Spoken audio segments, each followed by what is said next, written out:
Lalu bagaimana tim penyelidik Polri bisa menghindari bias analisa di tengah beragamnya spekulasi kematian misterius diplomat Kemlu? Analisanya akan kami bahas bersama kriminolog Luki Nurhadianto. Mas Luki, selamat malam. Malam, Mas Iqbal. Mas Luki, kasus ini terus menjadi perhatian banyak publik yang juga terus mengawal kasus ini. Butuh waktu lebih dari sepekan, Mas, bagi polisi untuk mengungkap kasus ini. Tandanya kasus ini sangat rumit atau ini sebenarnya soal teknis saja, Mas Luki?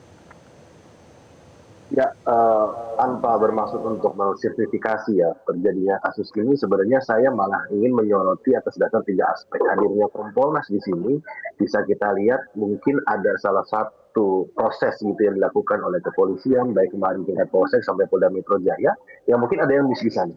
Sehingga keberadaan Kompolnas bisa kemudian menjadi pengawas dalam konteks penyidikan dilakukan oleh Polda Metro Jaya seperti itu, atau ada hal-hal yang memang harus dilengkapi sehingga bisa menjadi bukti baru.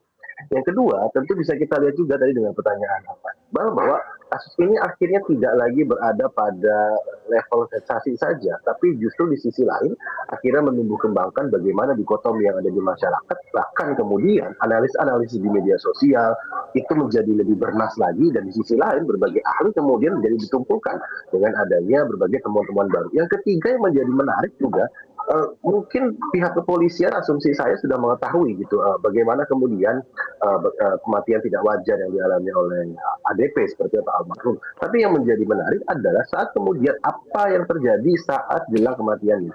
Ada beberapa aspek yang kemudian bisa kita gradasi. Adalah yang pertama, rekaman CCTV yang tidak komplit dan mengindikasikan ada pihak lain kemudian terlibat di sana, apakah kemudian mengkriminasi di sana atau menjadikan salah satu aktivitas tertentu yang dilakukan oleh korban, atau bahkan analisis liar saya mungkin ada satu aktivitas yang dilakukan tidak hanya oleh korban tapi ada pihak lain yang kemudian terlibat sampai kemudian CCTV itu berhasil untuk dihilangkan. Yang kedua, keberadaan sampah yang dibuang oleh korban sampai saat ini masih belum kemudian ditemu kenali apa yang dikonsumsi misalnya gitu, atau misalnya berdasarkan hasil forensik misalnya seperti itu, apakah ada obat-obatan yang notabene tidak ada di sekitar TKP atau memang sudah dibuang oleh pelaku, oleh korban gitu, atau kemudian bisa mengakibatkan kehilangan nyawanya. Yang ketiga, tentu dalam konteks ini saat kemudian gradasinya dikerucutkan kembali kepada pihak keluarga, maka simpulannya adalah pihak keluarga mengetahui betul interaksi sebelum korban ditemukan tidak bisa dihubungi sampai kemudian titik-titik di mana korban diamati oleh pihak penjaga kosan. Nah, hal ini yang kemudian direkonstruksi secara ulang kembali dan akhirnya bisa menjadi salah satu bukti yang valid sehingga menjadikan bagaimana kemudian simpulan dari akhir kematian misterius dari almarhum tersebut. Kurang lebih demikian, Mas Iqbal. Oke, dan itu yang hingga kini masih belum diumumkan ya, hampir sepekan untuk mengumpulkan semua barang bukti itu.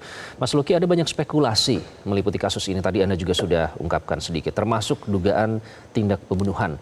Nah, sekali lagi, jika spekulasinya adalah kasus pembunuhan, apa indikasi adanya perencanaan yang matang, Mas Luki? Ya, tentu jika memang ini masuk kategori lugu story ya, yang kemudian banyak dipopulerkan gitu oleh para perdebatan seperti itu, maka indikasinya seharusnya bisa menimbulkan banyak apa namanya serpihan-serpihan atau kemudian jejak-jejak yang ditimbulkan dalam konteks TKP ini. Yang kedua, tentu ini adalah kerugian besar dari Kementerian Luar Negeri bahwa jika memang ada keterkaitannya dengan bagaimana korban menjalankan tugasnya atau kemudian memang ada tuntutan pekerjaan yang lain atau bahkan circle intimate yang kemudian melekat kepada korban, makanya dalam beberapa kesempatan saya mengkategorikan ini sebagai intimate partner apa namanya reside di sana, bahwa ada kedekatan atau kemudian ada sesuatu yang akhirnya korban menjadi target karena memang pelaku dalam hal ini jika memang ini ada indikasi pembunuhan itu dibiarkan bisa masuk dan berinteraksi langsung dengan korban, atau bahkan ada aktivitas lain yang dibantu oleh pihak lainnya yang kemudian ini mengakibatkan terjadinya gagal nafas atau kehabisan oksigen yang dialami oleh korban. Di sisi lain juga mungkin ada pihak-pihak dalam hal ini mungkin penjaga kosan atau keluarga yang berupaya dalam tanda kutip gitu ya untuk apa namanya untuk menyembunyikan mungkin atau kemudian tidak berani untuk menyampaikan secara gamblang karena dikhawatirkan mereka akan berada dalam lingkaran yang memang dianggap membiarkan terjadinya kematian dari korban.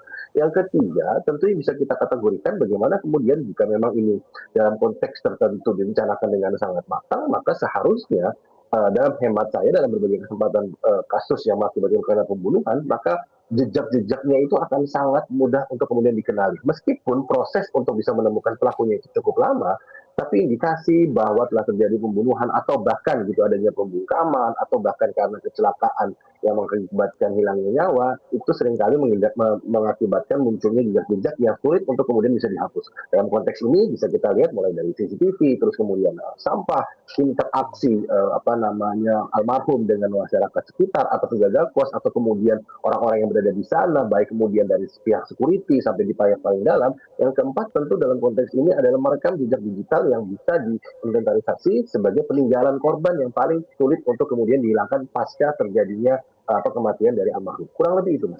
Oke.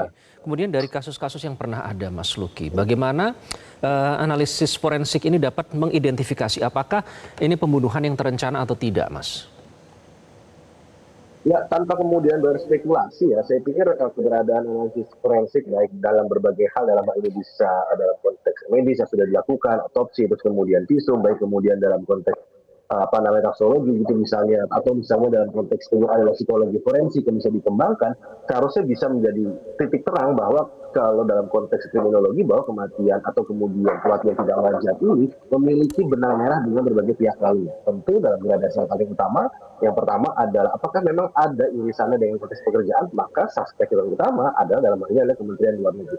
Atau yang kedua gitu, memang dalam circle ini memang ingin disembunyikan atau ada inklusivitas yang dimiliki oleh almarhum gitu, ada atau inklusivitas dari circle-circle tertentu, maka gradasinya kemudian diturunkan dalam konteks circle intimate yang dialami oleh korban, atau ada pihak-pihak lain yang memang berada dalam konteks kebersamaan, privasi yang ingin dijaga. Yang ketiga, tentu yang bisa kita eliminir juga kemudian meskipun kemudian menjadi muncul adalah bagaimana kemudian dalam konteks spousal homicide yang seringkali melibatkan orang-orang terdekat, peran keluarga itu cukup besar. Apakah memang yang keluarga itu berupaya untuk menahan gejolak yang dialami oleh pelaku, atau di sisi lain keluarga pula yang mengakibatkan terjadinya kelalaian sehingga kematian dari pelaku. Nah, ketiga aspek inilah yang seharusnya bisa digradasi dan kemudian bisa menjadikan simpulan utama dalam konteks bagaimana kemudian kematian misterius ini bisa dikonstruksi.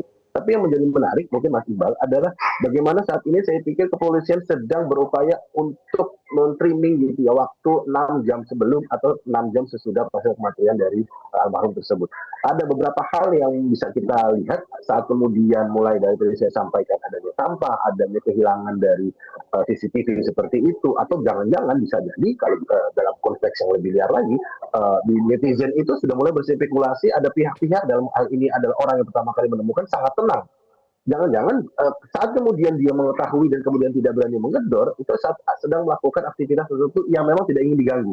Beda saat kemudian dia menemukan sesuatu yang memang dia harus buka gitu ya, dan dia melakukan aktivitas yang secara orang normal itu melakukan pengecekan secara secara lebih logis lagi. Demikian. Baik, Mas Luki, dan tentu yang salah satu yang paling dinanti sebenarnya adalah rekaman dari hasil yang ada di ponsel korban dan juga dari laptop ya, yang mungkin mengandung banyak file-file penting di situ yang mungkin juga dinantikan oleh publik yang terus mengawal kasus ini. Mas Luki, terima kasih sudah bergabung dengan Prime Time News. Jelajahi cara baru mendapatkan informasi. Download Metro TV Extend sekarang.